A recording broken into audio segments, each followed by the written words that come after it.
Para o Paulo Roca, para a Roberta também. Fala, Guipa. Eu quero fazer duas perguntas, se vocês me permitem, para o Roca, em relação à questão de gestão de atletas. Se eu quero me tornar um empresário, o que eu devo fazer para me tornar um empresário? E a outra questão, falando sobre esse cuidado do empresário com os atletas. A gente teve um jogador que atuou no Grêmio, que foi eleito Rei da América, comendo a bola no título da Libertadores do Grêmio. Renato Gaúcho, que era o técnico na época, elogiava muito, e que era o Luan meio-campista. E aí, cara, de uma hora para outra, o Luan caiu de produção.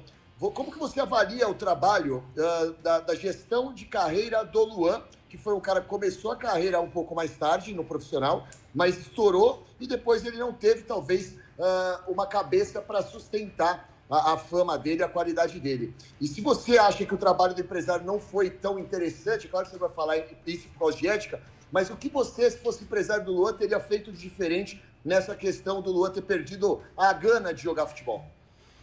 Bom, boa tarde. Prazer estar falando contigo. Bom, pela primeira pergunta. Existem várias maneiras de se tornar um empresário, mas eu vou citar duas aqui basicamente. Uma, que é a minha, que eu iniciei um trabalho... Eu sempre estive dentro do futebol, eu fui atleta profissional por 10 anos, me formei em educação física, então eu nunca fiz e segui como treinador depois disso, depois de ter parado aos 25, 26 anos. Montei o meu projeto de escola de futebol.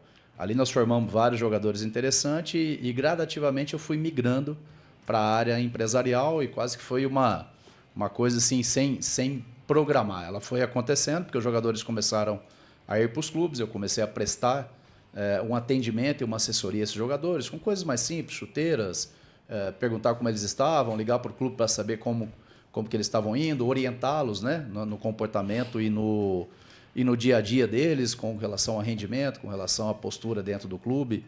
E aí eu fui migrando naturalmente para essa área empresarial.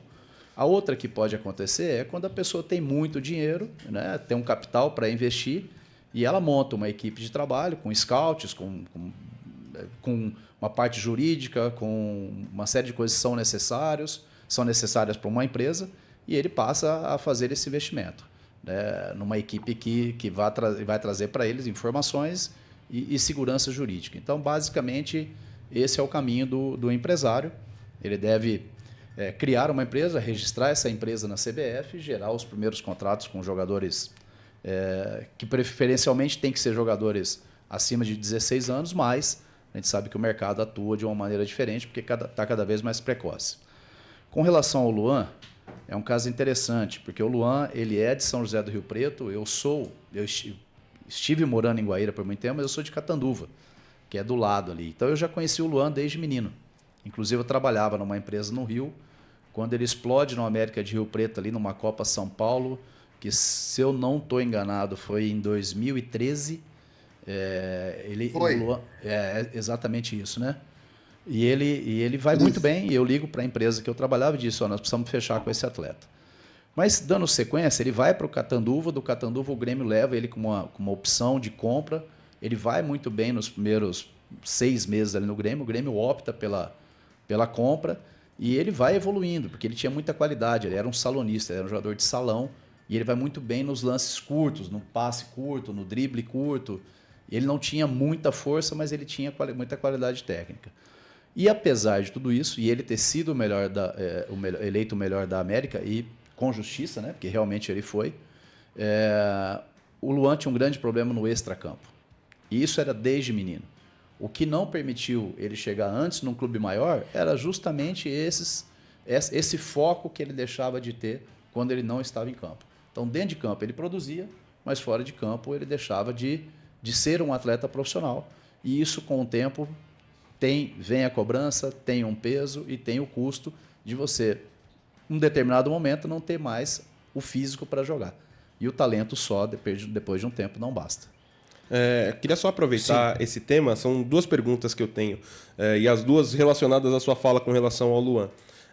A primeira, você tem alguns outros atletas que estão vindo aí, que já foram inclusive negociados com o exterior, o Maioli, o Felipe Cech, o Giovani, e um caso que é muito interessante do Alexandro, né, que você muda a posição dele ao longo da formação dele na base para ele virar um lateral, ele já joga como zagueiro também, mais experiente.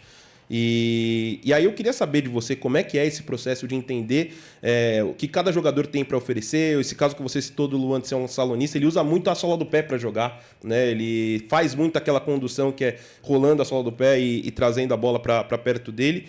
E eu queria também saber da questão do acompanhamento psicológico. O Corinthians está fazendo agora um processo de um centro psicológico dentro do CT Joaquim Grava, né? Depois do sucesso da contratação da Anaí Couto no começo da temporada passada, ela que tinha trabalhado no São Paulo. E eu queria saber como é que é esse trabalho psicológico com o atleta, com a família em volta, sobretudo quando ele está se desenvolvendo, quando ele está sendo formado ainda nas categorias de base, porque tem muita expectativa, a gente sabe disso.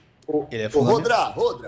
Opa. Rapidinho, eu só queria só continuar aquela questão da pergunta, porque o Roca ele foi muito bem no que ele disse, mas eu queria saber qual que é a postura do empresário em si, Roca, quando você pega um caso de um jogador problema. Abre mão do atleta ou, de repente, faz algum outro tipo de trabalho, conversa envolvendo a família, como disse o Rodra. Essa questão mesmo de como lidar com isso, porque a gente sabe que cada vez mais o número de atletas que tem problema extracampo aumentam, né? O Luan ele tinha um empresário, esse empresário lá do Rio Grande do Sul era o empresário de 2 atletas, o Luan e mais um. Era um cara muito rico que comprou essa representação do Luan de uma pessoa que sempre cuidou dele lá em Rio Preto. E essa pessoa ele não tinha muito conhecimento de futebol.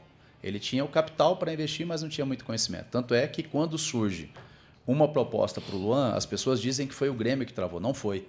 Foi o empresário dele que travou, dizendo que era pouco dinheiro e que o Luan valia muito mais. Há uma conivência do Grêmio, porque ele era um dos investidores do Grêmio ali naquele momento, ele botava uma grana lá, e há uma conivência do Grêmio também acreditando nisso. Então, eu acho que naquele momento que o Luan é o melhor do mundo, o melhor da América, se ele vai para a Europa, claro que a adaptação lá também não é fácil, mas havia ali uma possibilidade dele criar uma mentalidade diferente e agir de uma maneira diferente do que estava aqui. E, obviamente, Guipa, que precisam de profissionais capacitados para isso. Como eu disse, o gestor dele não era uma pessoa ligada ao futebol, era um empresário que não tinha muito conhecimento de como as coisas funcionam. E eu acho que ele falha nesse momento em não contratar uma equipe de profissionais para ajudá-lo a cuidar da vida do Luan e a orientar o Luan, que aquilo tudo que ele fazia fora das 4 linhas era muito prejudicial para ele. Consegue-se com 100% de certeza que profissionais irão ajudar? 100% não é, mas a possibilidade de conseguir é grande e se não tentar, com certeza vai dar errado como deu, né? Só para continuar no caso do Luan, eu queria entender, porque assim, eu me coloco muito no papel das outras pessoas aqui quando a gente faz os comentários no Link Sport Clube. O Luan se envolveu em N polêmicas extra-campo. E como que é para assessora dentro desses locais, né, de confusão, quando esse tipo de crise acontece, o gerenciamento de crise? Porque, assim, você tem que se posicionar, no caso do Luan, que ele foi pego pela torcida, enfim, não havia apresentado bom futebol, mas é só um dos casos, né? É só pra gente elucidar pra nossa audiência, né, Roberto? Mas e o papel do assessor dentro do gerenciamento de crise, dentro da carreira dos assessorados, hoje dentro do futebol, mas em tantas outras áreas? Como que vocês montam esse planejamento para tentar colocar panos quentes em fervuras tão grandes assim? Então, a gestão de crise é por esse motivo que é muito importante a pessoa ter uma assessoria, né? Porque esse momento é o momento que você tem que correr com os advogados ali, né? Montar toda a estratégia da gestão de crise. O que nós fazemos? Começamos a trazer pautas positivas dessa pessoa para ir apagando, entendeu? Aquele fogo, aquele incêndio. Então, a gente vai apagando aquele incêndio com pautas e trazendo coisas positivas dessa pessoa, entendeu? Junto às redações, às editorias, às emissoras, né? Então, o assessor ele tem muito conhecimento, né? Ele faz parte do jornalismo, então ele cria aquele rol, né? Aquele vínculo de bons relacionamentos. Então ele começa a emplacar pautas, né? Onde você vai tirando aquela coisa negativa e vem trazendo o que tem de positivo para a gente mostrar no caso desse profissional, né?